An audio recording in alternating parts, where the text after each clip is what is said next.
본 방송에서 제공하는 투자 정보는 투자 판단에 대한 조언입니다. 방송에서 제공하는 주식의 가치, 가격 상승 및 가격 하락에 대해서는 방송사에서 보장하지 않습니다.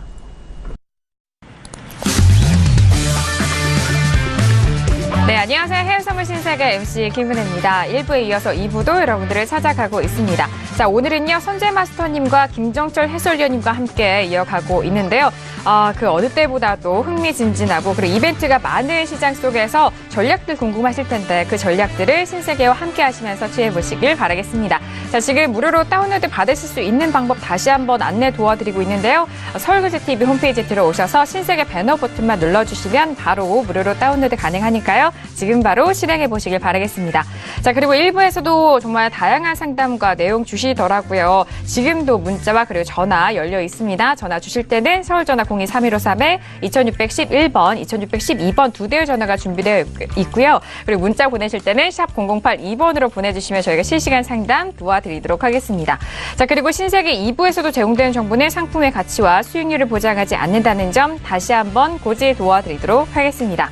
자, 지금 11시가 지나간 시각인데요. 잠시 이전에 1부에서는 개장 후의 시세를 알려드렸습니다. 시장이 어떻게 변하고 있을까요? 현재 시세 다시 한번 살펴보시죠. 자, S&P와 나스닥에 대해서는 개장 전에는 강보합권을 유지를 했습니다만 개장 이후 약보합권으로 하락 이어가고 있습니다. 자, S&P 같은 경우에는 지금 2,576.75포인트 거래되고 있고요. 나스닥은 6,249포인트 움직이고 있습니다. 앞서서 1부에서 선재마스터님이 지수에 대해서 하락에 대한 부분 또 짚어주셨는데 잘 취하셨길 바라겠고요. 그리고 골드 같은 경우에는 1,276달러 선에서 거래가 되고 있습니다. 하락으로 전환이 됐네요. 자, 그리고 유로 FX 같은 경우에는 1.16590달러에서 거래되고 있고요. 크루드 오일은 54.70달러까지 올라가고 있는 현재 시세 다시 한번 살펴드렸습니다.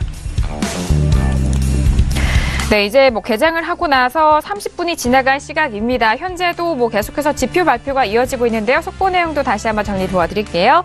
자, 미국의 10월 서비스업 PMI가 발표가 됐습니다. 월가 예상치는 58로 예상을 했습니다만 지금 나온 수치는요 60.1로 나왔습니다. 예상치를 상회하는 지표 내용 전달 도와드리도록 하겠고요. 미국의 9월 공장 재수주에 대한 부분은 월가 예상치를 상회하면서 1.4%가 증가했다라는 소식도 지표 발표 전달 도와드리도록 하겠습니다. 자, PMI 같은 경우에는 월가 예상치를 뛰어넘는 수치가 나왔고 이전에 비농업 부분 지수에서는 플러스가 됐습니다만 예상치보다는 하회하면서 그들에 대해서 지표 방향성이 엇갈리고 있는 것 같은데요. 해설위원님이 지난주에 일부 시간에 말씀하셨잖아요. 네. 첫 주에만 이렇게 지표 발표가 있다라고 했는데 네. 방금 전에 나온 지표도 어떻게 보시나요? 네, 제가 얘기하는 부분의 네. 연장선상이지 않나. 그러니까 예를 들면 이제 이런 거죠. 이제 아까 지수 얘기 드릴 때나 이제 골드나 다른 거 얘기 드릴 때 얘기 드린 내용이 뭐였냐면 일단은 논밥 나오면서 그러니까 비농업 고용자 수 나오면서 일단 이 부분이 분명히 이제 사실상 예상보다는 좀 적게 늘었기 때문에 금리 인상 안 하는 거 아니냐라고 잠깐 생각을 해봤을 거예요, 다들. 근데 PMI 나오면서 이제 서비스업 PMI라는 건 비제조업 PMI라는 얘기거든요. 네네. 그러니까 ISM 비제조업 PMI가 나온 건데 이 PMI 같은 경우 이제 수치가 실망적으로 나왔기 때문에 좋게 나왔죠. 좋게 나왔기 때문에 그 부분 때문에 이 부분이 예상치보다 많이 상회한 건 아니지만 네. 제가 봤을 때는 이 부분이 이제 다시 금리 인상에 대한 재료가 되지 않냐. 이렇게 좀 다시 인식을 바꾼 것 같은 지표 하나하나 나올 때마다 생각이 좀 바뀌는 네. 그런 모습을 좀 보여주고 있다. 근데 그런 모습들이란 게 시장의 움직임을 어느 정도 다 예측을 하는 부분들, 그러니까 이런 부분들 어느 정도 감안하고 있거든요. 그래서 네네. 지금 미리 아까 그래서 얘기 드렸던 부분이고요. 그리고 이제 지난번에 연준 의장 차기장 선임할 때랑 지금 선임할 때랑 시장 반응이 약간 좀 온도차가 좀 있기 때문에 네. 그런 부분 때문에 쉽게 이런 지수들이 더 올라가기는 약간 좀 쉽지는 않다. 이게 국내 코스피 시장도 비슷비슷해요. 국내 코스피 시장도 우리가 이제 주식시장 걱정하시는 분도 많은데 이게 제가 봤을 때 주식 잘하시는 분들이 해외선물 잘해요. 그 주식 못하시는 분들 해외선물 잘하는 분도 가끔 있거든요. 네. 이제 그런 부분들 왜냐면 주식시장 좀 같이 연계해서 좀 보시면은 미국이 금리 인상하면은 달러 가치가 오르고 달러 가치가 오르면 원화는 떨어져요. 원화 가치는 떨어지거든요. 원화 가치 떨어진다는 말은 원달러가 오른다는 얘기하고 똑같습니다. 그러니까 원달러 환율이 오르면 외국인 투자자들이 가만히 있어도 손실입니다. 그렇죠. 네, 그래서 네. 지수도 어느 정도 좀 한 템포 쉬어갈 수도 있다. 뭐 이런 얘기를 좀 드리고 싶어요. 갑자기 국내 시장까지 얘기해서 좀 그렇지만. 네. 아니, 저희 신세계를 통해서라면은 뭐 미국 시장 전 세계적으로 시장을 바라보고 그 안에서 또 국내 시장도 바라볼 수 있는 눈이 커지기 때문에 뭐 연관이 돼 있잖아요. 따로 네. 이렇게 뭐 단품으로 생각할 수 없는 부분이기 때문에 저희가 함께 전달을 도와드리고 있습니다. 자, 선재 마스터님 앞서서 1부에서 뭐 정확하게 짚어주셨던 거 뭐 유튜브에서도 뭐 난리가 났는데 네. 아, 그래요? 네. 지금 시장 좀 그렇네요. 변했잖아요. 네, S&P도 거기 저가 만들고 네. 보합 구간 수익까지 다 줬네요. 자, 뭐 유로 이야기해야 됩니까? 아, 네. 아직 진행을 하지 않았고요. 네. 네, 아, 지수 네, 이 말씀해 자리 주신 거. 매수에 네네. 이 자리 뭐 저항이겠죠. 우선 뭐 빠졌으니까. 근데 우선은 아까 말씀드렸다시피 여기서 오늘 혼조세를 띄다가 이 구간 지지하고 매수 쪽으로 계속 가려고 시도할 가능성이 높습니다. 그래서 지금부터는 아래 뭐 이미 뭐 튀어버렸기 때문에 하지만 분명하게 이 자리는 매수 자리로 말씀드렸고요. 네. 이제부터는 뭐 손절 라인들 이렇게 설정해서 얘네들 다시 껴들어가는지 보시면 될 것 같아요. 오, 네. 근데 뭐 오늘 내일 그림으로 봤을 때는 뭐 급한 그림들이 안 나올 수 있기 때문에 우선은 가는 것보다는 지키는 게 중요합니다. 위에 매물대도 강하기 때문에. 그래서 한두 번 이렇게 출렁거리는 애들 보시고 전체 흐름은 일봉상에서 이걸 예상한다 그랬죠. 아, 분봉 볼까요? 네. 얘네들 아까 말씀드렸을 때 여기서 뭐 이렇게 해가지고 이렇게 가는 놈들 놈인가요? 여튼 이렇게 갔다가 다시 빠진 걸 본다. 가던 아이들 이렇게 말씀드리겠습니다. 그 우리 유로 뭐 네, 아직 안 했고요. 아직 아닙니까? 안 했습니까? 네. 아, 뭐 하실 말씀이 많으신 것 같은데 바로 이어가 보도록 하겠습니다. 자, 1부에서 저희가 원래 4가지 이슈에 대해서 점검을 해드려야 되는데 오늘 두 분께서 두 종목에 대해서 정말 꼼꼼하게 정리를 해주신 만큼 저희가 세 번째 이슈와 네 번째 이슈는 2부에서 진행을 하게 됐습니다. 자, 이어서 세 번째 이슈 바로 이어가 보도록 하죠. 자, 유로 FX에 대해서 말씀을 드리는데요. 1.16610달러에서 현재 거래가 되고 있습니다. 지금 뭐 상승세에 대해서 이슈가 꼽혔는데 이 부분에 대해서는 어제장에 대한 결과 의견이고요. 현재는 뭐 약보합권으로 전환이 되면서 0.21%가 빠진 가격대에서 움직이고 있습니다. 자, 유로 FX에 대해서 먼저 업앤다운 확인한 이후에 선재 마스터님의 하고 싶으신 말씀 계속해서 들어보도록 하겠습니다. 들어볼까요? 하나, 둘, 셋. 네, 만장일치로 지금 다운이 나왔네요. 네. 조금 더 편하게 들어볼 수 있을 것 같은데, 해설위원님 먼저 들어볼까요? 네. 일단 뭐 어제 이제 그러니까 BOE에서 어제 금리 인상하면서 파운드 보시면 급등했었고요. 급등했었는데 이제 이 부분이 이제 오늘 밀렸는데 유로화도 마찬가지로 어제 그 반응으로 같이 이제 살짝 올라줬었고 네. 그 다음에 오늘 밀린 흐름은 약간 고민의 흔적. 이게 엄청 고민스럽거든요. 아. ECB가 금리를 네. 금리를 올리진 않겠죠. 이제 이 다음은 테이퍼링을 어느 정도 더 해서 양적 완화를 축소하느냐에 대한 이제 여부를 아마 이제 이 다음 회의 때 할 건데 축소한다 하더라도 미국이 금리 올리면 말짱 도루묵이기 때문에 네. 결국은 이제 그런 부분들에 대한 고민이 좀 깊어지는 이제 그런 상황이 아닌가. 그래서 어제 이제 잠깐 영국이 금리 올리면서 우리도 그럼 테이퍼링 더 심하게 해서 양적 완화 축소 그러면 오르겠지 하고 이제 올랐던 게 생각해보니까 미국이 있었네? 이렇게 생각되는 약간 네네. 이런 흐름이지 않나. 그래서 그 부분들이 좀 더 영향을 미치면서 좀 밀리지 않을까. 그리고 주요한 라인을 이렇게 돌파를 못하고 있기 때문에 네. 쉽게 돌파하기 전까지는 좀 상승 추세로 간다라고 얘기하기가 좀 약간 좀 어렵지 않나. 저는 그래서 한 다운으로 얘기를 드렸습니다. 네. 파운드에 대한 흐름을 계속적으로 말씀을 해주고 계시는데 왜냐면 어제. 같이 가니까요, 요즘에. 네, 맞아요. 동조화가 좀 일어나고 있고 어제 같은 경우에는 금리 인상 발표 이후 가격대가 많이 깨졌어요. 그래서 그리고 유로 FX 같은 경우도 어제장 뭐 소폭 강보합권에서 마무리가 됐습니다. 현재 또 밀리고 있는 흐름에서 뭐 전반적인 부분 이야기를 해주셨는데 네. 정확하게 짚어주셨네요. 제가 말을 잘못했네요. 파운드가 어제 세게 밀렸죠. 그러니까 세게 밀린 것 때문에 유로화가 살짝 올랐다가 이제 밀린 부분, 오늘 좀 네. 밀린 부분이고 파운드 같은 경우는 어제 세게 밀린 거는 금리 인상을 정말 너무 오랜만에 해서 너무 오랜만에 시장에서 했고. 놀랐어요. 그러니까 올린다는 걸 알고 있었는데 그러니까 다 올린다고는 알고 있었어요. 올린다고 네. 했는데 에이 설마 그래도 올릴까? 이렇게 막상 올리니까 좀 적응이 안 되는 것 같아요. 이쪽에서는 좀. 네. 이렇게 볼 수 있겠죠. 원래는 이제 금리 인상하면 올라가야 되는데 그게 네. 밀려버렸잖아요. 네, 네. 그 이제 명분, 항상 차트 움직이면 명분이 중요한데 그 금리 인상을 한 이유가 소비자 물가지수 자체가 너무 높아져서 네. 시장이 돈을 회수하고 그다음에 그러니까 안 좋은 상황이기 때문에 그 돈을 회수해서 소비자 물가지수를 잡기 위해서 금리 인상을 한 거기 때문에 금리 인상을 했음에도 불구하고 뭐죠? 너무 안 좋아서 했구나 이래서 반대로 밀리는 거죠. 네. 중요한 포인트가 그렇게 있습니다. 보시면 왜냐하면 이제 영국 같은 경우는 이번에 금리 인상 배경 자체가 물가 상승률 3% 넘어버렸어요. 그래서 이제 물가 상승률이 워낙 높기 때문에 그걸 잡기 위한 부분이 좀 크다. 그렇게 좀 얘기를 좀 들으시면 좋을 것 같습니다. 네, 알겠습니다. 아니, 마스터님 말씀을 해 주신 김에 뭐 바로 의견 들어볼게요. 뭐 물어보실 유로. 거예요? 유로 FX요. 아, 네. 다운을 죄송합니다. 주셨는데요. 네. 죄송합니다. 제가 요즘 거의 네. 한 두세 시간 이상을 그 몇 달간 계속 못 자기 때문에 좀 머리가 멍합니다. 물론 분석하는 거야 뭐 쉽게 간단하게 하기 때문에 네. 뭐 차지는 없지만 네. 좀 멍하더라도 이해해 주시고요. 자, 유로 FX 말씀드리겠습니다. 유로 FX 우선은 골드, 유로, 크루드오일 다 오늘 저희가 최고가에서 아침부터 매도를 드렸었습니다. 그래서 그 자리 다 반등하고 유럽장에서 지금 빠지고 있는 그림이고요. 그다음 아침 시황에도 정확히 뭐 돌려보신 분들은 아시겠지만 뭐 지금 돌려보셔도 되겠죠. 유로는 1.17000대에 저항을 두고 걔네들 손절 잡고 매도로 밉니다. 자, 여기서 가장 중요한 거 제가 리딩할 때 계속적으로 요즘 이 선 하나를 보여드리고 있습니다. 네. 그래서 여기 넘어가기 전에 매도고요. 그래서 한 5일 동안 여기서부터 계속 상단부 제약에서 계속 매도로 밀고 있습니다. 저가에서 매수 한번 잡고 그 다음부터는 매도 다시 올라온 돈은 또 매도. 이거 오늘 또 1.17000부터 매도. 자, 그렇게 해서 저가를 확인한다는 이야기고요.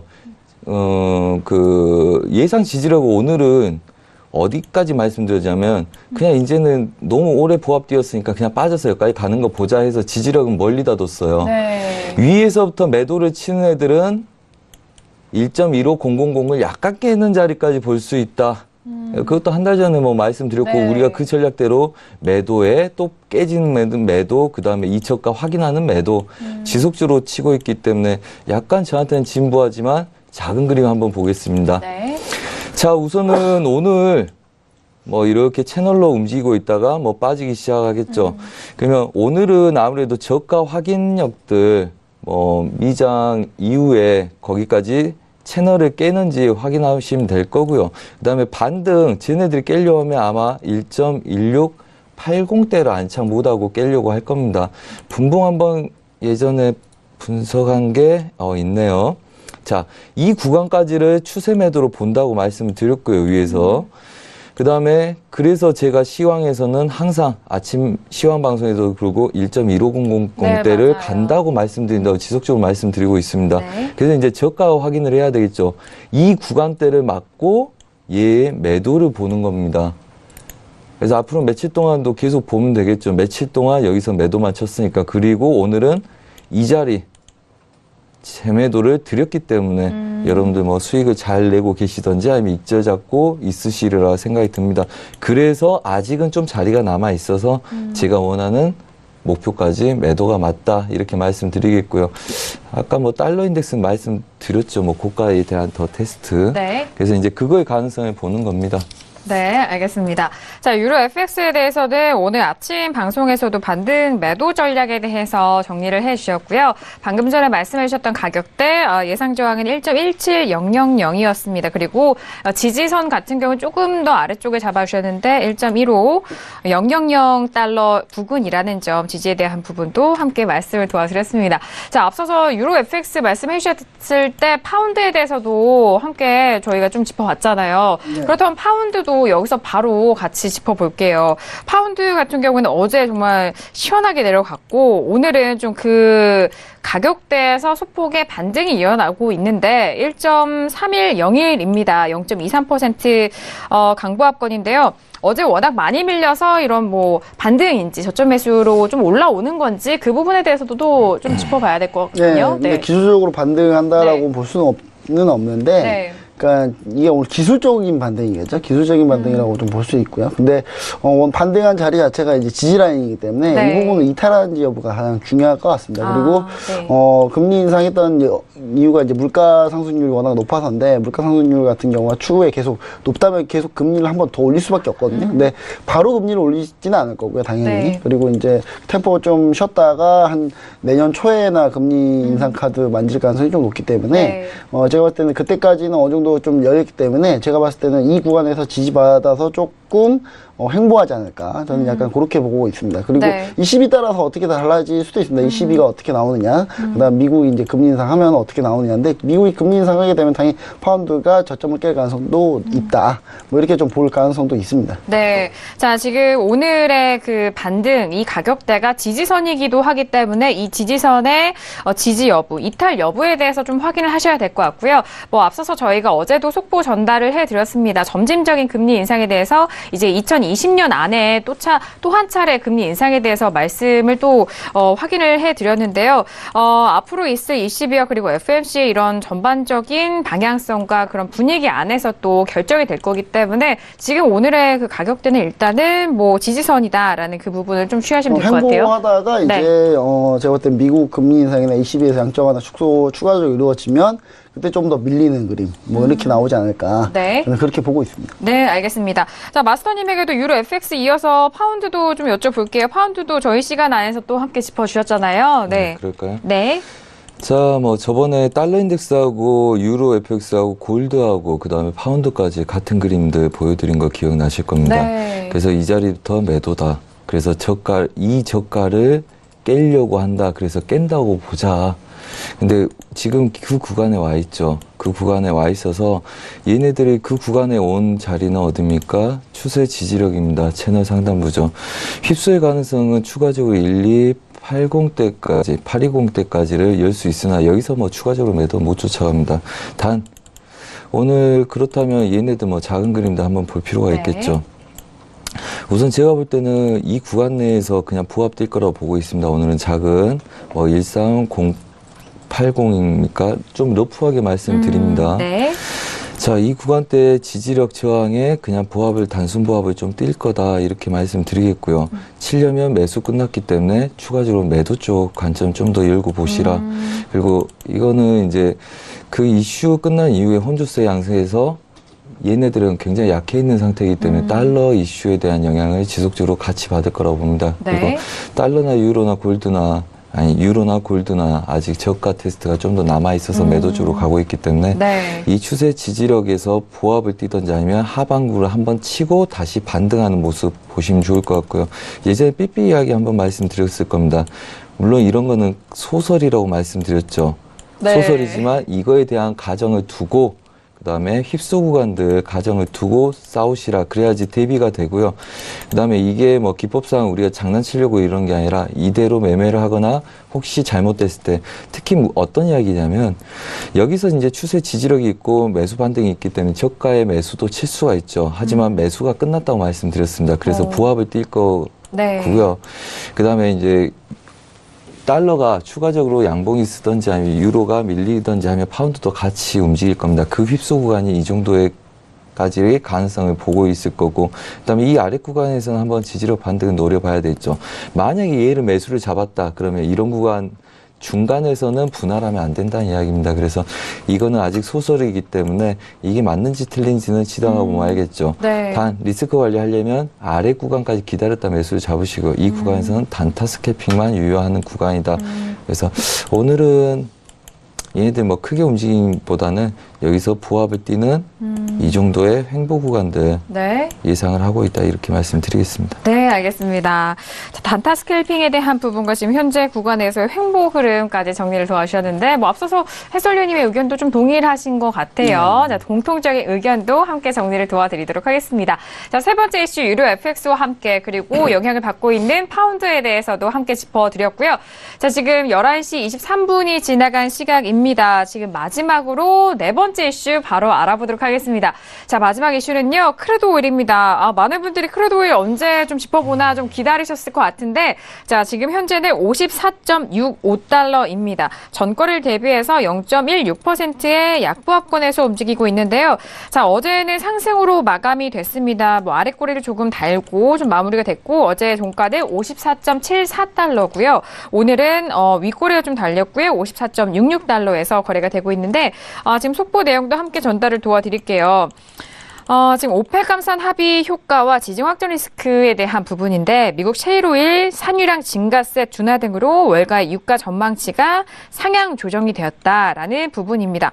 역시나 오일 가격이 오르니까 셰일오일에 대해서 끊임없이 이야기가 나오고 있는데, 자, 먼저 업앤다운 확인한 이후에 다시 한번 크루드 오일 이야기 나눠보도록 하겠습니다. 네, 들어볼까요? 자, 들어봅니다. 하나, 둘, 셋.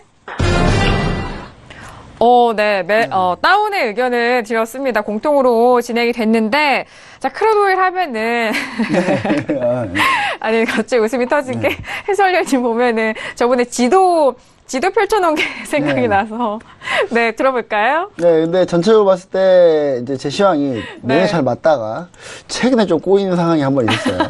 꼬였는데, 오일도 좀 꼬였죠, 사실. 더 이상 올라가기 쉽지는 않다라고 얘기 드렸는데, 네, 올라갔죠. 52.50을 뚫고, 전체적으로 이제 대응 전략까지는 좀 맞았는데, 52.50이 뚫리면 55달러까지만 본다. 뭐 이렇게 했는데 지금 55달러에 왔어요, 이제.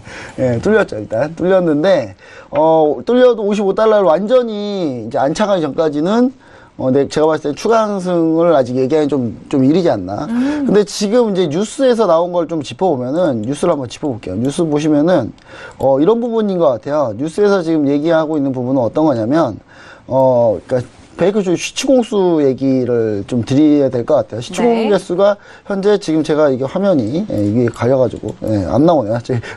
제가 나중에 자료화면을 보여드리겠습니다. 근데 지금 보시면 시추공 개수가 이렇게 이제 상승을 하다가 좀 약간 밀려 있어요. 그러니까 계속 유가가 오르면서 시추공 개수가 계속 늘어나다가 최근 들어 지금 약간 줄어든 모습이거든요. 최근 줄어든 모습인데 그것 때문에 60달러까지 간다라고 지금 보기에는 좀 쉽지 않다. 근데 오펙 쪽에서는 내년 말까지 감산을 유지하면서 유가가 60불 이상을 원한다. 뭐 이런 뉴스인데. 희망사항이겠죠. 희망사항이고요. 희망은 누구나 할 수 있으니까. 지금 이제 오펙 내에서도 약간 내부 균열이, 그러니까 오펙 내는 아니고요. 오펙 결속은 좋은데 비오펙에서 약간 감산 같이 합의했던 데가 파열음이 좀 나고 있는데 러시아가 사실 이제 이번 11월 달에 오펙 회의가 감산을 결정한 자리는 아니다.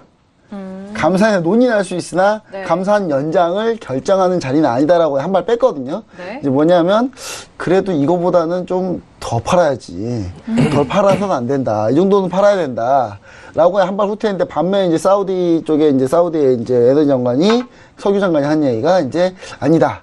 감산 결정해야 된다. 감산 연장 결정을 하기 위해 적극적으로 노력할 것이다. 뭐 이렇게 지금 얘기가 나온 상태예요. 그래서 이제 내에서도 약간 조금 이제 각자 계산법이 좀 달라서 제가 봤을 때는 11월 오펙 회의가 약간 연장하기는 좀 쉽지 않은 그림도 나올 수 있다.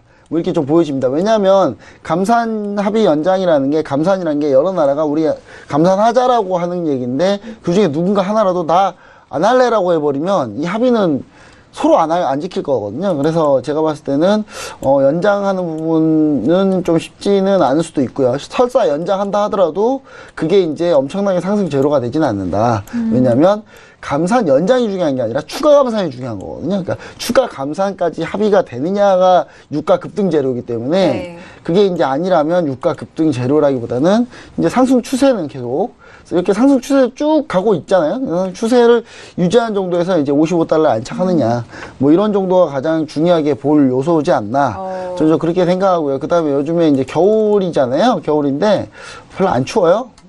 난방유가 별로 수요가 없을 것 같아요.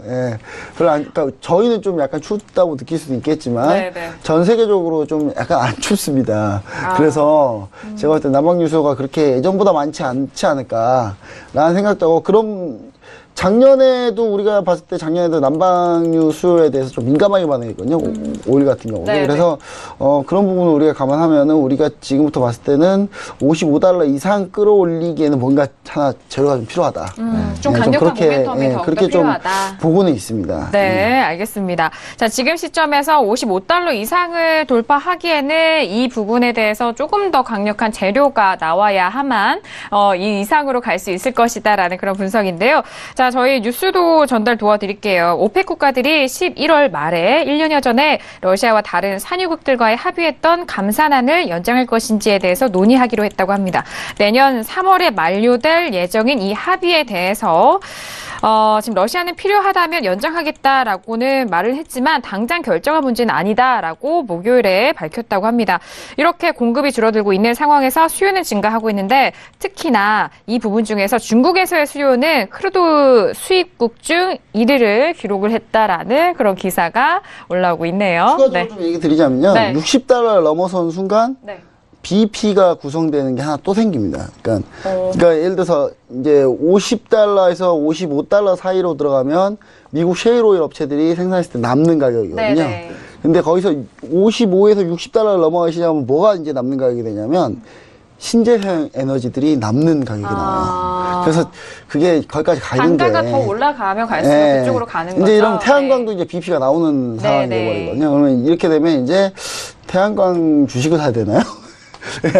그러니까 유가가 오르면 네. 신재생에너지 관련주도 좋다. 갑자기 좀 아까 연장에서 계속 주식 얘기해서 좀 그렇지만 예, 같이 이런 같은 것도 챙겨보시면 흐름이죠. 네. 예, 도움이 되실 거다. 뭐 이런 네. 얘기를 드립니다. 네. 유가의 가격이 올라가면 올라갈수록 그에 맞는 생산 단가, 이제 이익성이 나오는 그런 산업들로도 호재가 되기 때문에 그 부분에 있어서 신재생 에너지 그 다음 단계, 네. 셰일 오일 다음 단계는 신재생 에너지다라는 그런 부분을 좀 챙겨가시면 될 것 같아요. 자, 마스터님이 크루드 오일에 대해서 워낙 뭐 아침에서도 또 짚어주셨기 때문에 궁금합니다. 바로 들어볼게요. 네. 네. 뭐 그렇습니다. 지금 55불 근처에 갔을 때 좀 전에 앵커님 말씀하셨다시피 셰일 오일에 대한 이야기를 안 할 수가 없는데요. 우선은 뭐 증산 우려가 뭐 적다 하지만 우선은 55불대를 가면 셰일가스 가동률이 증산에 대한 우려도 같이 해야 된다. 차익에 대한 이제 이야기고 문제죠. 네. 우선은 저희가 매매한 거하고 그다음에 저희가 보던 관점, 바뀐 관점들을 한번 설명드리겠습니다. 우선은 한 일주일 동안, 일주일 됐나요? 제가 나온 지 한 일주일 넘은 것 같아서 그 전에 이야기를 한번 말씀드리겠습니다. 네. 사실은 이 53불대를 넘어가기 전에 제가 그날 회원들한테 53.2030 맞고 매도를 한번 보자고 말씀을 드렸었어요. 근데 그때 제가 생방송을 하고 있었는데 핸드폰을 손댈 수가 없는 상태였어요. 그림을 보자니 생방송에서 제가 설명을 드릴 수 있을 거다 했는데 시간이 안 돼서 거기서 이제 못했었는데 우선은 53.2030을 넘어가는 모습이 저녁 12시에 보이기 시작했어요. 그래서 10대에 익절을 잡아놨어야 되는데 저희가 생방송이라서 제가 말씀을 못 드려서 이제 설명을 드렸었는데 그게 애초에는 52.50대에서 53불 초반대 53.50을 넘어가지 않는 애들로 한번 누리려고 그랬는데 12시에 돌파하는 모습들이 넘어가는 모습이었었어요. 그래서 저희가 55불까지 열고 55불에서 매도를 한번 쳤었고요. 그 다음에 걔네들 중간 자리에서 53.90까지 한번 빼먹었었고요. 그 다음에 어제 새벽에 얘네들 분봉상에서의 지지력이 있습니다. 그래서 원래 목표는 53.40대까지 제가 가능성 열고 보겠다 이러고 54.60의 1차, 그 다음에 2차 54불 이렇게 해서 어제 저희가 55불에서 매도를 쳤었습니다. 네. 근데 얘네들이 새벽에 12시가 넘어갈 때쯤 제가 11시 넘어가기 때문에 40 넘어가면 얘네들은 다시 55불 간다. 그래서 익절하시고 55불에서 다시 매도 치라고 주문을 드렸고요. 그 다음에 아침에 호주장이 열리면서 55불을 치고 빠지기 시작해서 못 잡으신 분들은 90 위에서 매도 쳐라. 다시 재매도 또 90에서 해라. 그리고 목표가를 정확히 57 드렸습니다. 그리고 지금 58까지 쳤죠. 그래서 제가 54.60부터 익절 들어가라 말씀드렸습니다. 그래서 얘네들은 54.60부터 그냥 54.90까지 30-40핀 내외에 오늘 보합이다 이렇게 말씀드렸습니다. 기대치는 제가 얘네들 한번 눌림이 와줘야 된다 이렇게 보고 있는데 50핍을 계속 덜 치는 거예요. 매수는 53.40 아래서부터 단가 조정해서 제가 드리겠다 했는데 어제 50핍이 좀 덜 온 상태에서 뭐 위에서도 사인 정확하게 드리고 돌파하기 전에 뭐 1020대에서 55불 얘네들 가겠다. 익절 들어가자 그렇게 말씀드렸지만 우선 뭐 이렇게 저희 매매했고요. 그 다음에 큰 거 한번 보겠습니다. 뭐 주봉상에서 저번에 우리가 설명한 거 있겠죠. 이렇게 흔들다가 여기서 매수 쪽으로 한번 돌파를 할 거다 말씀드렸는데 지금 구간에서 제가 매도를 잡는 이유는 이 구간대 안착보다는 한번 눌림을 줄 상황이 됐다. 한번 줘라. 기대치에 대한 거고요. 오늘 눌림 54.60대를 깨지 못하는 54.57까지의 지지력의 횡보를 말씀드렸지만 아직 기대치는 추가적으로 하방 좀 더 열려야지 다시 매수를 잡겠다.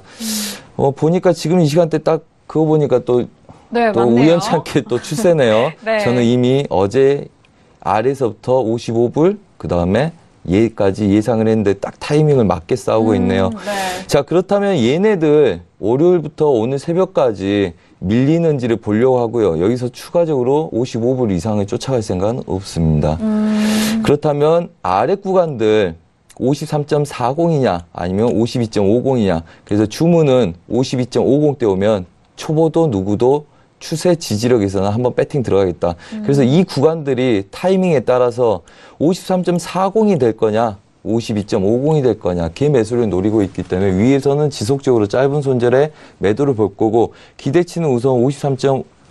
중반 자리까지 뭐 정확히 뭐 4020 뭐 이 자리인데 40까지 사실 오늘 또 지금 여기서 57을 깨고 갔으면에서 지금 익절을 저는 4550에다 걸어놨거든요. 근데 현실적으로는 아직 불가능합니다. 그래서 아마 월요일 날까지 지켜봐야 될 시점인 것 같고 이걸 빠지는지 보려면 지금부터 계속적으로 차트를 분석하고 지켜봐야 되겠죠.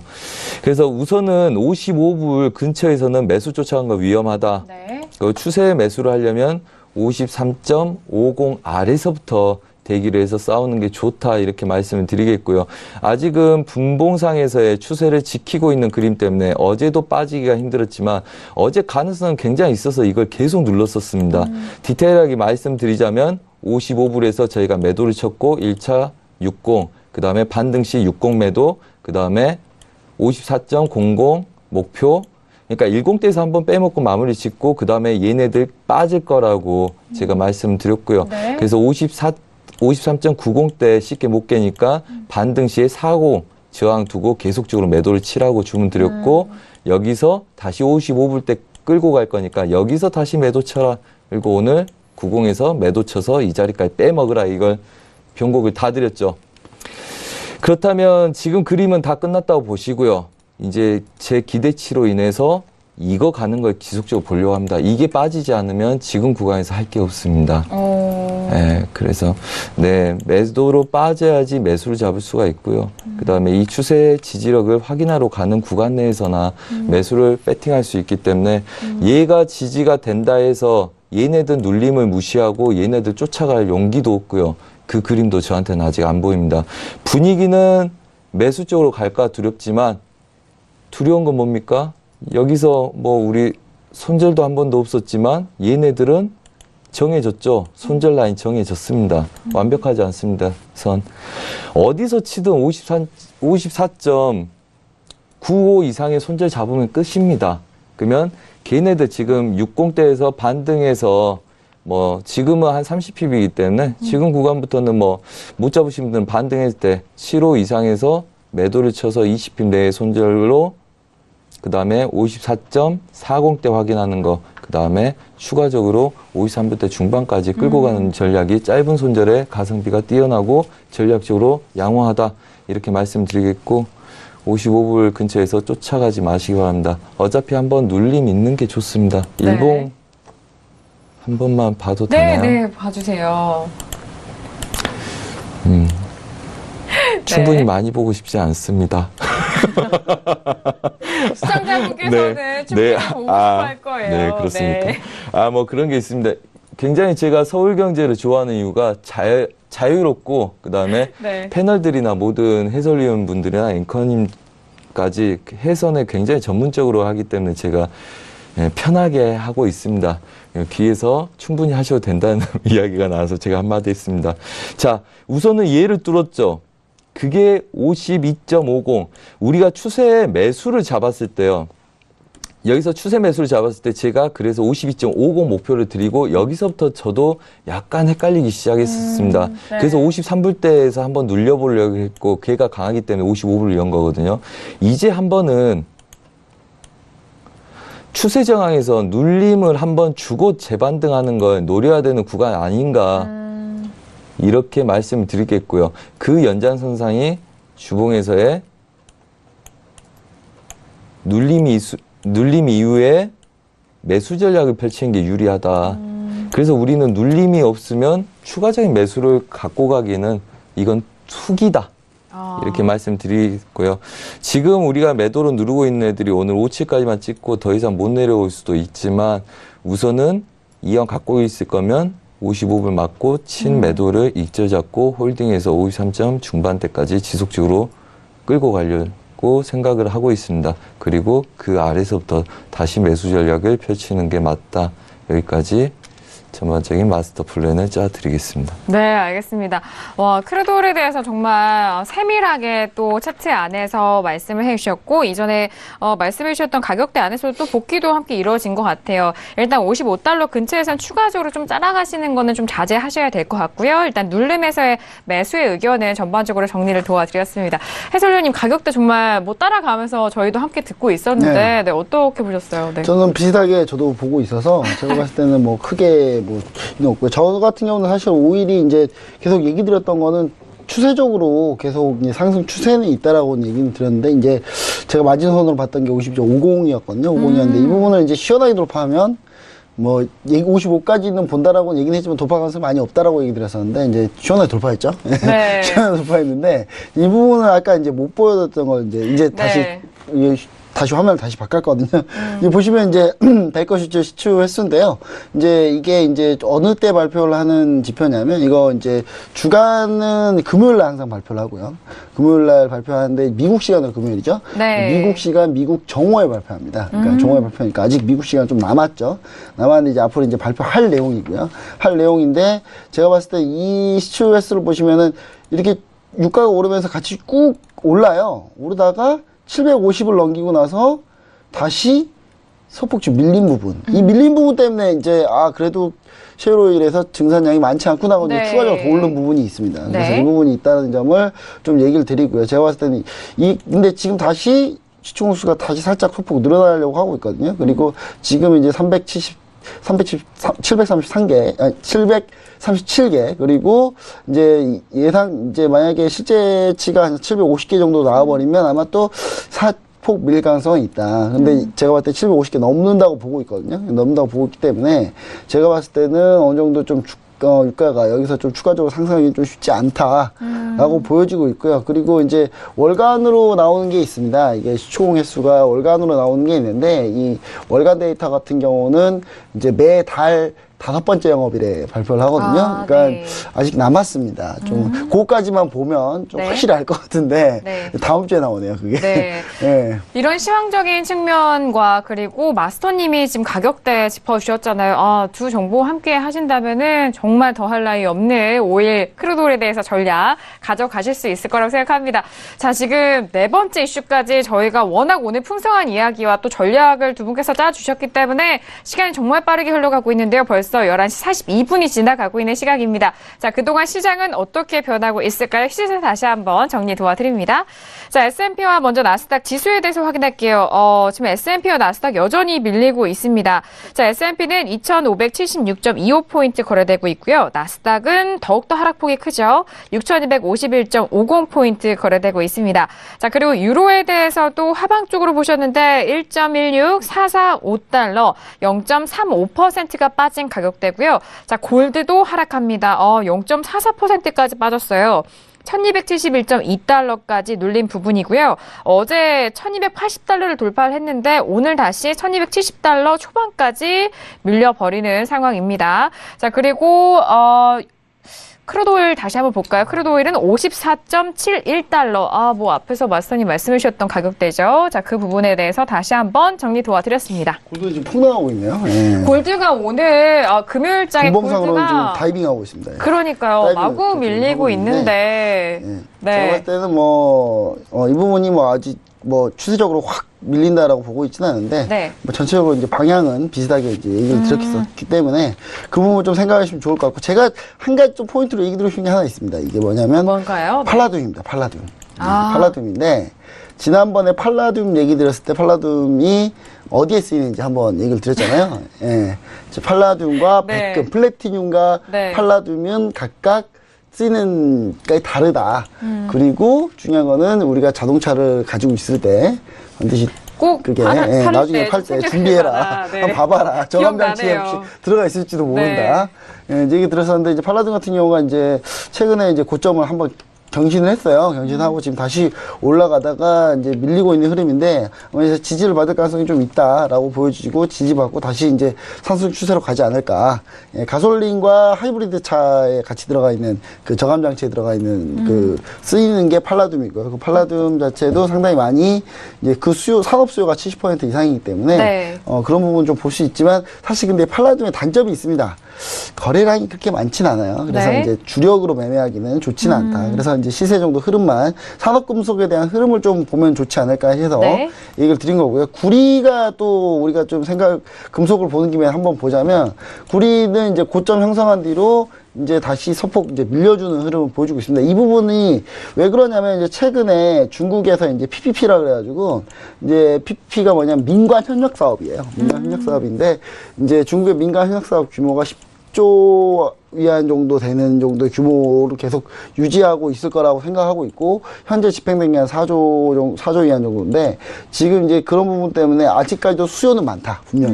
분명히 PPP에 대한 수요가 많을 거라고 지금 생각을 하고 있지만 네. 이제 내년에 대한 걱정이 좀 있죠. 내년에 이제 중국 같은 경우가 이제 친환경 규제 들어가면서 이제 그런 부분들이 좀 규제가 있지 않을까라는 것 때문에 구리가 잘 가다가 이제 살짝 밀린 그런 모습을 좀 보여주고 있습니다. 그렇게 해서 산업금속도 좀 같이 눈여겨보시면 좋을 것 같고, 그 다음에 우리가 이제 볼 때 이제 귀금속 부분이 항상 많이 보니까, 네. 귀금속 같은 경우는 골드가 지금 급락하고 있다는 점, 또 같이. 아니, 안 그래도 저희가 속보로 지금 파이낸셜 타임스에서 이 원자재 슈퍼사이클이 오나라는 그런 속보 기사가 올라오고 있는데, 이 세계 경제에 대한 낙관론이 확산되면서 원유라든지 이런 구리 등의 가격이 고공행진 이어가고 있습니다. 이런 부분에서 자, 원자재 시장이 새로운 슈퍼사이클이 아니냐라는 그런 기사가 오고 있는데, 자, 방금 짚어주신 것 같아요. 네. 제가 봤을 때는 반도체는 슈퍼사이클이 맞는데요. 네. 원자재 슈퍼사이클은 아직 좀 봐야 된다. 슈퍼사이클인데 원자재 중에 이제 골드는 또 이제 밀리고 있으니까. 그러니까요. 이게 왜냐면 이제 골드 같은 경우는 완전히 슈퍼사이클이라고 보는 게 아니고 산업금속 쪽이 슈퍼사이클. 이렇게 보시면 좋을 것 같은데. 네. 아직 반도체가 완전 슈퍼사이클이고. 네. 아직 산업금속 쪽도 슈퍼사이클을 하기에는 아직 좀 미진하다. 이렇게 좀 보여지고 있습니다. 네, 알겠습니다. 자, 골드에 대해서 지금, 이전에 선재 마스터님이 의견 저희가 업앤다운 할 때, 좀 보겠다라고 좀 의견 표시를 해주셨는데. 결정적으로 좀 네. 보면 골드가 지금 달러 인덱스가 올랐어요. 네. 달러 인덱스가 좀 올랐기 때문에 네. 이제 그런 상대 반응이다라고 보시면 좋을 것 같은데 제가 봤을 때 여기서 기술적 포인트를 선재 마스터님 집어주셔야 되지 않을까 하는 생각이 좀 드네요. 빠르게 여쭤보도록 하겠습니다. 지금 1270까지 떨어졌네요. 말씀드리자면 그렇죠. 달러 인덱스는 고점을 추가적으로 갱신하는지를 본다. 그 다음에 골드하고 유로는 그래서 오늘 반등 시에 다 올 매도를 드렸다. 크루드오일도 55불에서 매도를 드렸다. 맞아요. 그리고 크루드오일은 골드는 중심에 놓여 있기 때문에 추가적으로 보지만 매수를 받으려면 매도 저가를 깨는지 보고 본다. 그게 아까 이거였죠. 이 아래 구간까지 와야지 매수 본다고요. 네네. 그래서 어차피 잡고 있는 애들을 홀딩하든지 얘네들 우리가 여기서 끌고 간 이유는 이 저가를 깨는 걸 보려는 거예요. 사실 지금 여기서 설명드릴 수 없지만 왜 그런지 리딩을 듣고 계신 분들은 압니다. 이게 왜 저가 시도를 하기 위해서 저 그림을 만들었는지 그거는 제가 리딩할 때도 말씀드렸고 저희 방 시청자분들은 그냥 다 알고 계시죠. 그래서 이제 그거에 대한 내용인데 저가를 깨려고 한다. 그렇다면 오늘 여러분들이 그냥 단순하게 초보 입장에서 보시는 거는 그냥 이거죠. 어차피 얘네들 맞고 매도했잖아요. 근데 얘네들 채널 지지력을 깼다. 반등 시에 지속적으로 추가적인 매도를 보든지 매도가 무서워서 못하겠다면 그냥 저가 깨는지 기다리십시오. 이 쌍저 깨진다고 보시면 됩니다. 네, 알겠습니다. 오늘 금요일장에 지금 크루드오일과 골드 그리고 지수에 대한 부분 저희 신세계 1부부터 함께 하셨더라면 정말 지금 좋네요. 외신 속보로는 네. 지금 그림이 이렇습니다. 외신 속보로는 달러 인덱스가 급등한 이유를 이제 외신 속보로는 어떤 어떻게 보고 이유죠? 있냐면 네. PMI 잘 나와서 방금 전에 저희가 말씀드렸던 그 PMI요. PMI가 이제 잘 나왔으니까 네네. 고용지표는 실망했는데 네. 기다리고 있었던 거죠. 이 PMI에서 잘만 나오면 금리 인상이라 보는 거죠. 그러니까 PMI가 잘 나와버린 바람에 그쪽 반응이 좀 약간 민감하게 반응한 상당히 약간 그런 상황이고요. 제가 봤을 때 외신에서 일반적으로 지금 계속 얘기하고 있는 게 PMI, 서비스 PMI가 그러니까 비제조업 PMI죠. 이쪽에서 이제 PMI가 잘 나오게 되면서 이 부분이 달러와 반등시키고 그 부분이 이제 골드 끌어내린 국채 끌어내린 네. 약간 그런 흐름이고 유로화도 같이 밀린 네. 이제 그런 흐름이라고 보시면 좋을 것 같습니다. 네. 12년 내 최고라고 하는데요. 네. 그래요? 네네. 그러게요. 참 이게 재밌는 게요. 네. 저는 이제 뭐 두세 달 거나 일주일 거, 그 다음에 30분 앞에 거, 3시간 앞에 거를 미리 분석하고 그걸 보잖아요. 근데 우리 서울경제에서 하신 거 보시면 제가 94.20대 달러 지지력 여부 본다고 분명하게 말씀드렸습니다. 아침 방송 때. 네. 그럼 차트에서 보자면 지금 이 자리잖아요. 네. 그래서 어차피 이 자리에서 우리 계속 매수 보고 있거든요. 맞아요. 네. 그래서 얘가 여기를 넘어가게 되면 얘네들 그림 좀 큽니다. 여기 열린 구간이. 근데 제가 분명히 우리 시청자분들한테 말씀드릴 때 여기서 어차피는 보합은 뛴다. 그래서 이번 주 일주일 내내 보합 뛰었어요. 근데 내가 여기 가격은 어딘지 정확히 알겠는데 여기 위에를 시도할지를 아직 모르겠으니까 그냥 94.20대 지지력의 매수다. 그래서 다른 애들 뒤집으면 유로 골드하고 똑같을 거 아닙니까? 샤츠다, 그래서 네. 얘네들 매도 계속 친 거거든요. 그래서 당연히 달러 인덱스가 얘를 넘어갈지 못 넘어갈지 테스트해야 되기 때문에 아직 돌파는 아니죠. 이 정도 치는 건 쳐볼 수 있잖아요. 네. 네. 그래서 아직은 돌파라고 볼 수는 없지만 지속적으로 여기서 저걸 넘어갈 수 있는 시도를 하는 겁니다. 그러니까 다른 애들은 계속적으로 저가 테스트를 가할 수밖에 없는 구조죠. 그래서 다음 주 초반에도 그거 볼 거고요. 물론 신규가 손대기는 좀 어려울 수 있습니다. 하지만 저 관점 몇 주 전부터 나와서 계속 말씀드렸기 때문에 네. 거의 9월 초부터 말씀드렸던 이야기고요. 그 다음에 다시 한번 10월 15일쯤에 또 나와서 말씀드렸었고요. 네, 맞아요. 그래서 저번 주에 나왔을 때도 말씀 또 드렸었습니다. 그래서 근데 이제 그게 또 시황이 뒷받침돼 버리잖아요. 네. 참 신기하게. 네. 그래서 재밌다는 겁니다. 그렇죠. 그 그래서 타이밍에 시황이 뻥 터지고 이상하게 맞아요. 아는 것처럼 그래 선재야 네가 말했으니까 우리가 도와줄게. 뉴스 한번 빵 터지고 지표 빵 터지고 이게 정말 재밌거든요.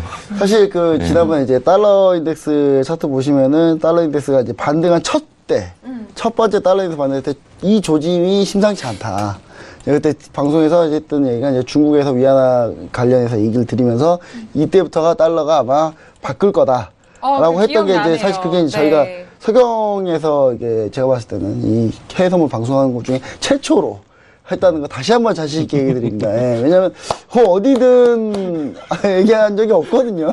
예, 그래서 이쪽 방송을 저희가 서울경제TV 방송을 보시면 참 좋은 시황을 좀 좋게 만날 수 있고 또 이런 기술적인 디테일함도 역시 마스터님과 함께 챙겨갈 수 있는 그런 좋은 방송이 아닌가. 오늘 상당히 분위기 좋네요. 그렇네요. 자, 이번 한 주 마무리 정말 잘 될 것 같습니다. 신세계 2부 정말 훈훈한 분위기가 이어가고 있는데, 자, PMI에 대해서 좀 강하게 좀 영향을 받으면서 달러 인덱스에 대한 부분, 이전에 또 선재 마스터님 나와주셔서 또 오늘 아침도 그렇습니다. 달러 인덱스 차트 함께 대응하면서 확인을 해드렸는데 그 부분도 다시 한번 보기 도와드렸습니다. 자, 이제 시간이 52분이 지나간 시각입니다. 자, 골드까지 지금의 하락세, $1270가 깨졌거든요. 그 부분까지 다시 한번 같이 알려드리도록 하겠습니다. 자, 지금 현재 시세 다시 한번 살펴볼게요. 자, S&P와 나스닥 같은 경우에는 뭐 하락으로 이어가고 있는데, 자, S&P와 나스닥 여전히 하락으로 이어가고 있습니다. 나스닥이 더욱더 하락폭이 더 큰데요. 6,242포인트까지 떨어졌고요. S&P 같은 경우에는 뭐 강보합권에서 시작을 했습니다만, 0.13% 약보합 2,574까지 떨어진 상황입니다. 자, 그리고 골드는 방금 전에 말씀을 드렸듯이, 지금 $1270가 좀 위태한데 공방 벌이고 있는 것 같아요. 1269, 1270까지 좀 이어가고 있는데요. 자, 나스닥 다시 한번 짚어드립니다. 6243.75포인트 현재 약보합권에서 거래가 되고 있는데, 일부에서 지수에 대한 부분 두 분께서 지금 하락 쪽으로에 대한 가격대도 짚어주셨기 때문에 이 부분 참고를 잘 하셨다면 좋은 수익 되셨을 것 같아요. 자, 그리고 구리와 앞서서 저희가 기사 내용에 구리와 은에 대해서 원자재에 대한 내용 말씀을 도와드렸는데요. 지금 구리와 은이 빠지고 있는 상황인데 1% 넘게 빠졌고요. 구리도 거의 1% 가까이 빠진 수치인데요. 0.8%가 하락세를 보이고 있습니다. 자, 12월물로 보고 있는데 은과 구리에 대한 부분도 다시 한번 짚어드리도록 하겠습니다. 네, 제가 봤을 때는 중국에서 이제 샤오강 들어가기 전까지 GDP 의존 않겠다. 그 코멘트 나온 뒤로 좀 구리가 좀 밀리는 모습, 이런 거 보여주고 네. 있고요. 그래서 PMI가 이제 구매자 관리 지수거든요. 그러니까 구매자 관리 지수가 뭐냐면 기업에서 이제 구매 담당자들이 있어요. 그 구매 담당자들한테 조사를 하는데 그 조사에서 이제 그 수치를 매기는 거거든요. 그러니까 우리나라에서는 PMI를 발표하지는 않습니다. 우리나라에서는 이제 그와 비슷한 거, 이제 BSI라는 걸 발표하는 거고요. BSI요? 네, 그래서 네. PMI가 이제 구매 관리자, 각 기업 보시면 구매 담당자들이 있어요. 그 담당자들한테 조사하는 수치이기 때문에 네. 그런 부분이라는 거, 교육용으로 좀 참고해 주시면 좋을 것 같습니다. 네, 참고할 내용이 참 많습니다. 해설위원님 나와주셔서 정말 다양한 의견을 했는데, 저희가 오늘 신세계 1, 2부 정말 4가지 이슈와 그리고 그에 맞는 또 파생되는 종목에 대해서도 함께 꼼꼼하게 짚어드렸는데 너무 시간이 부족한 것 같습니다. 너무 아쉽지만 마지막으로 시청자분들에게 한 말씀씩 들어볼게요. 먼저 선재 마스터님. 네, 구리 반드시 추가적인 매도 노리시고요. 차트들 다 이렇게 딱 그림들 다 그려드리고 싶은데, 시간 너무 아깝습니다. 네. 자, 이 말씀 드립니다. 우리가 보면, 저도 매일매일 리딩하고 있고, 많은 분들과 함께 매매하고 있고, 하루도 빠짐없이 실전 매매를 하고 있습니다. 여러분들한테 말씀드릴 때는 항상 모든 변곡점들 다 실제로 리딩을 그렇게 했기 때문에 그렇게 말씀드리는데, 그걸 봤다 해서 저번에 말씀드렸다시피 그걸 다 먹지 않습니다. 30분에 갈 때가 있고, 이틀 걸릴 때가 있고, 3일 걸릴 때가 있습니다. 그리고 그 작은 시점에서 또 오랜 시간 동안 작은 움직임이 있을 때가 있고요. 하기 때문에 그 기준을 찾고, 그 다음에 거기에 대응 능력들 키우시기 바랍니다. 그렇다면 이 시장 쉽게 이겨내실 수 있으실 거고요. 그렇지 못한다면 이 시장은 영원히 어려운 숙제로 남게 될 거라고 말씀드리겠습니다. 항상 우리가 해왔고 이제까지 실현시켜왔던 사람들이 주변에 많이들 있기 때문에, 그리고 또 같이 하고 있기 때문에 이건 분명히 굉장히 좋은 시장입니다. 그러면 좋은 시장을 잡기 위해서는, 좋은 기회를 잡기 위해서는 많은 준비를 해야 되겠죠. 많은 준비들 하시고 주말 잘 쉬시기 바랍니다. 네. 오늘 정말 2시간 꽉꽉 채워서 알찬 전략과 그리고 그 전에 매매에 대한 복귀까지, 그리고 시청자 여러분들, 투자자분들을 위한 그런 마인드 컨트롤에 대한 그런 이야기까지도 함께 도와주셨는데 너무 수고 많으신 것 같아요. 자, 김정철 해설위원님 한 말씀 할까요? 예, 어차피 해외 선물 시장은요, 어떻게든 한 번 할 수밖에 없는 시장이에요. 왜냐면, 지금 CME에서 지금 연내에 가상화폐 중에 비트코인을 상장한다고 하거든요. 맞습니다. 근데 곧 이제 가상화폐를 해외 선물로 거래하시게 될 거예요. 가상화폐에 관심 있었던 분들 결국 해외 선물 할 수밖에 없어요. 그래서 지금이라도 늦지 않았습니다. 지금부터 교육 계속 받으시고 보시면서 이제 이런 감각들을 많이 익히시면서 준비를 많이 하시기 바랍니다. 네, 알겠습니다. 해외 선물이 CME에서 뭐 이달 안에 상장을 하겠다라는 뉴스에 의해서 뭐 원화로는 지금 800만 원이 넘는 네, 가격대까지 비트코인이 상승을 뛰었죠. 했습니다. 네, 올해 안에는 정말 큰 상승을 이어갔는데 자, 6,600달러를 돌파했다라는 부분까지 다시 한번 방금 말씀을 드렸는데 신세계는 해외 선물의 모든 종목을 여러분들에게 알려드리고 투자 전략 세워드리는 만큼 곧 비트코인에 대한 내용도 저희가 꼼꼼하게 전달을 도와드리도록 하겠습니다. 공부 더 해야 돼요. 그래서 가상화폐 또 공부해야 돼. 이제 네. 저희 서울경제는 항상 준비가 되어 있습니다. 시청자 여러분, 항상 저희 신세계에 함께 해주시길 바라겠고요. 오늘 2시간 동안 수고해주신 두 분과는 여기서 인사 나누도록 하겠습니다. 두 분 오늘 말씀 감사합니다. 네, 감사합니다. 네, 신세계 2부에서 말씀드린 내용에 대해서도요, 투자 판단에 대한 조언입니다. 상품의 가치와 수익률을 보장하지 않는다는 점 다시 한번 고지 도와드리도록 하겠습니다. 자, 신세계 2시간 동안 함께해 주신 여러분, 오늘도 감사드리고요. 저희는 다음 주 이 시간에 다시 돌아오도록 하겠습니다. 감사합니다.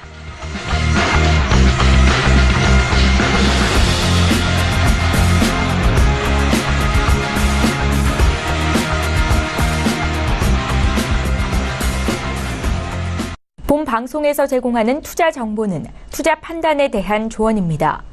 방송에서 제공하는 주식의 가치, 가격 상승 및 가격 하락에 대해서는 방송사에서 보장하지 않습니다.